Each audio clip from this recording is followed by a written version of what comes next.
humans do make this look easy fishing, but we are bipedal creatures with opposable thumbs, unlike alligators. And so I don't think this experiment is going to work better than the traditional timeless hunting tactics that gators have used.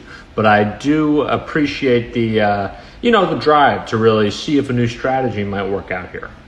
I disagree thoroughly with the most beautiful lake in the world claims. You got the Candle Ice Lake up in Canada. You have Echo Lake in New Hampshire. You have Moosehead Lake in Maine. This is a little too barren and rocky. It looks like a planet from Star Wars where everything dies. It's cool, it's fine, but it's not the top lake.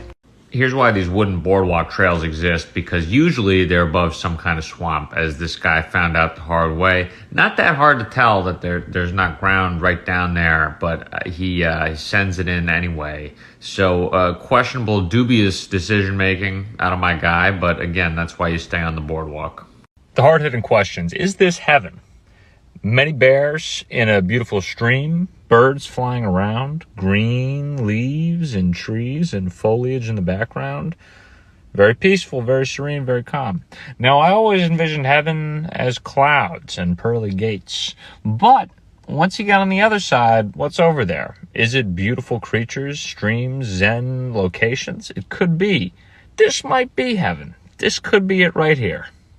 Lately, you might have seen dogs like this navigating the Great Pyramids of Giza and elsewhere in Egypt. And I just want to point out that these dogs have a great appreciation for the history of our planet. Wildlife frequently doesn't have such reverence for ancient structures like this, especially if you think the pyramids used to be power plants and, Anubis and all that Egyptian stuff. So that's my 2 cents. Wow is right. Look at this guy on top of a roof, which has become a lake, and he's fishing. Now, unless the fish fell with the rain, I don't know how much he's going to catch. At the same time, maybe this roof had already been a lake, and he's populated it with fish for him to catch, in which case, genius. By the way, this is a key zombie apocalypse move. Fish on the roof, food on the roof, never run out of water, genius.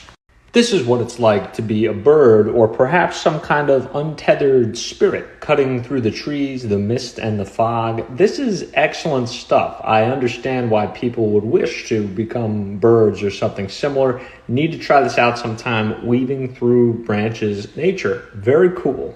If you see the fog tsunami wave, it's important you get out of Dodge. This thing can mean no good. Everybody knows about that movie that came out years ago with the fog and the creatures in the fog. If you don't know about it, it's a good movie. But this is something you just got to avoid at all costs, the fog tsunami wave.